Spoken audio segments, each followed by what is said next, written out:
to Moscow, where we have re-established audio contact, and hopefully, Mr. Prime Minister George Papandreou, you can hear me now.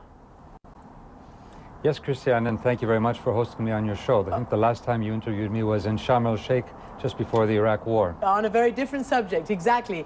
And we'll get to that in a second. Crisis. We'll get to the idea of you being Prime Minister and Foreign Minister at the same time in a second. But let me first ask you this. You are in a major crisis at home in Greece. Many are saying, if you want our help, you're going to have to take some very painful measures, which it seems your country is not prepared to do and your government is not prepared to do. Am I correct? Big budget cuts, rethink spending, rethink buying.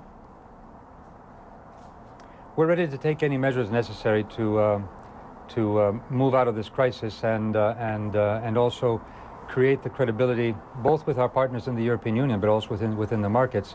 And I would like to see this crisis as an opportunity to make some major changes, to really turn the page in the Greek economy, but not only the Greek economy, but also change some of the bad practices that unluckily we have had in the past. For example, corruption and lack of transparency, clientelistic politics. We, with the measures we're taking now, will become, I believe, one of a model country in transparency. We have, for example, we'll be putting up signatures of all expenditures on the web. So these are the things we will be making. So I see this crisis as an opportunity. Well, I admire your optimism and I admire the way you're talking about it, but exactly what, since the German Chancellor Angela Merkel is saying, you know, the price for us to help you now is much bigger budget cuts. What are you exactly going to do, and how are you going to convince the people who are already pushing back and who are in the streets back at home in Athens? Well, we have an agreement that we will need to cut our budget by 4%. Now, that's a big number in 2010, and then another 3 and another 3 in the next 2 years to get down under the 3% Maastricht criteria so that we have this reduction of deficit and reduction of debt. So 4% this year, and we will do whatever necessary. We already have moved ahead in specific measures such as a tax on gas, wage freeze, the cutting of top-ups on civil servant wages. We're moving for pension reform. We just tabled a tax reform. These are very, very important and big and major changes, and they are cutting down a lot of the waste. But also, as I said, we have some endemic problems such as tax evasion and corruption. There was a lot of waste there, and hitting that, which may take some time, but we're doing it in a very, very systematic way. All right. And that, I think, is going to create a sustainable thing. So we're from our side, from our part of the deal, we're ready to do what is necessary. All right. And I think the European Union now has decided that they also want to make sure that this is a positive thing for the Eurozone. Well, what have they said to you? Do you know what's coming out of those meetings? Is Germany going to bail you out? Is there that kind of help on the horizon, do you think? Well, first of all, what we have not asked for financial help. What we have asked for is the support, in fact, to have the necessary time and political support to implement our program and whatever necessary measures we need to take. That is the so-called Stability and Growth Plan, which is, according to the Maastricht Treaty, each country has to table. We have tabled it. If necessary, we will take new measures also if we're seeing that we're not reaching the 4% deficit reduction. We have said that what we are asking for basically is the support of the Eurozone so that we can borrow as on the markets as every other country, basically with the same rates that other countries are borrowing, and that's not a bailout. That's basically simply help. Okay. Which is saying, if push comes to shove, yes, European Union will stand by Greece. Let me ask you this: you mentioned attacking transparency or the lack of transparency. One of the reasons for this crisis that you're facing is the creative, some might say, the chicanery, the manipulation of the financial statistics. And the Greek statistics man, Manolis Kontopyrakis, has been accused of being the source of this crisis, of providing faulty figures that more than tripled your country's budget deficit overnight. I mean, you know, how is that possible, really, in a European country, that this kind of thing can go on? The manipulation of such figures that caused this huge crisis? Well, that's a good question, Christiane, and we, as you know, we are a new government. We took over only a few months ago and inherited this crisis, have been very critical about these kinds of practices, and I wouldn't put the onus only on that one person who is head of the Statistical Bureau, but on the previous government. But that's a squabble we have to deal with inside Greece. What we have said, first of all, we're making an investigation to make sure that, you know, whoever is responsible will have to pay for this problem. But secondly, we're now creating a completely independent statistical bureau, a new body within the parliament, so that there's a check and balance on the budget. And this is just one more measure of how we're saying that we want full transparency, because we're going to be going by the book. Mr. Prime Minister, stand by for 1 second. I want to bring in our experts. Joining me now is the former chief economist of the European Central Bank, Otmar Issing. And also we're here in the studio with Nouriel Roubini. Mr. Issing, can you tell me, you just heard the Greek Prime Minister talk about pledges to look at the structure of how they spend, the budget deficit, new measures to combat transparency, etc. Are these sufficient measures, do you think? I would not like to comment on individual measures.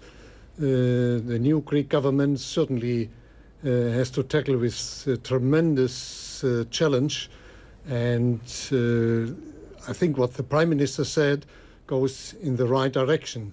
If it's enough, I think this judgment will be made by financial markets, and if Greece can really present a credible commitment to break with bad policies of the past and to embark on good policies in the future, and then I think the solidity, the trust in public finances in Greece will come back. Okay, Mr. Issing, you know, a lot of people talk now and focus on Greece, but there are equal numbers of economists. Let's take the Nobel Prize winning Paul Krugman, who said the basic problem is the fact that the euro was an idea ahead of its time and that the continent simply was not ready for this single currency.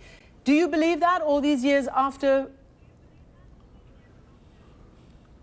It was a courageous step to start with the euro in 1999. That is true, to start with a large number of countries which did not form what we call an optimal currency area. But no doubt, after 11 years, the euro is a big success, one of the biggest successes of monetary reform in the history of mankind. One should not forget that. So is it about to fail? The euro has emerged as a stable... Is it about to fail? That's what everybody's not. Looking at. Could I add? No, but this is an... Go ahead, Mr. This is not about the euro to fail. Well, first of all, what is European Monetary Union is at the crossroads. This is true. And I think the case of Greece is a test case. It depends how the Union deals with that. And what is especially important is that the no bailout clause is not violated. This clause does not allow for any compromise. Once it is violated, a dam is broken. You cannot deny such financial aid to other countries once you have given it to one country, in this case, to Greece. Okay, we're going to go back to the Greek Prime Minister. While we're just getting him back from Moscow, let me ask you, Mr. Roubini, the no bailout clause, how vital is that?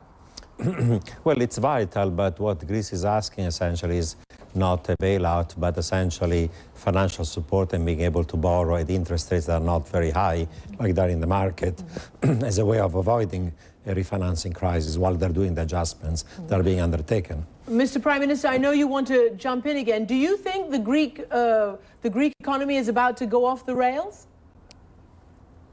Not at all, and I think I would just put in my 2 cents also about what Mr. Issing said. First of all, he mentioned the question of credibility, and this, I think, why I have said this again and again, our deficit is more a credibility deficit than a financial deficit, and we need to bring back the sense of credibility, and this is my purpose as Prime Minister of Greece, to bring back the credibility we did have in 2004. You remember the Olympic Games, Greece being a very important power of stabilization in Southeastern Europe. So this is absolutely a priority, and we will take whatever measures necessary. Secondly, let Greece be also an opportunity for the euro, in the sense that yes, the euro was a very unique and historically very important decision by the European Union, by the countries who actually joined the Eurozone, Greece one of them. It has helped Greece immensely. I think that this needs to be continued. Obviously, there are areas of the Eurozone and the euro that hadn't been foreseen. And we are now talking about the possibility of more coordinated economic governance. We talked about it on Thursday in Brussels. And I think the decision that we did take in the European Union was a very important decision, a watershed, to say that we are standing by the Eurozone, we are standing by Greece, and we will not let the euro fail. Can I ask you something? While everybody's looking at this and looking at the challenge ahead, people are also asking about you and why one man holds two important portfolios, Prime Minister and Foreign Minister, and they're saying, hang on a second, you know, you need to be at home dealing with this financial crisis. Why do you not have a Foreign Minister? Well, actually, I do have an alternate foreign minister, so there is a lot of work that's being done. But actually, this is not, it so happens that being around and in different capitals around the world and talking with people is important right now, because this is not only an internal issue, and we have the respective ministers working on this to make the changes in Greece and make Greece again credible. But I think there's great opportunity for Greece. We're talking about a green economy, we're talking about a sustainable economy. These are major changes we are making, a more transparent economy, a more cutting down bureaucracy, and at the same time we need to bring a face to Greece which is credible around the world, and that's what I'm doing. I'm here in Moscow today and tomorrow doing that exactly. All right, Mr. Prime Minister, everybody's certainly looking at this because everybody around Europe and perhaps even in the United States is concerned about the fallout of this financial crisis in your country. Prime Minister George Papandreou, Mr. Otmar Essing and Nouriel Roubini, thank you so much for joining us.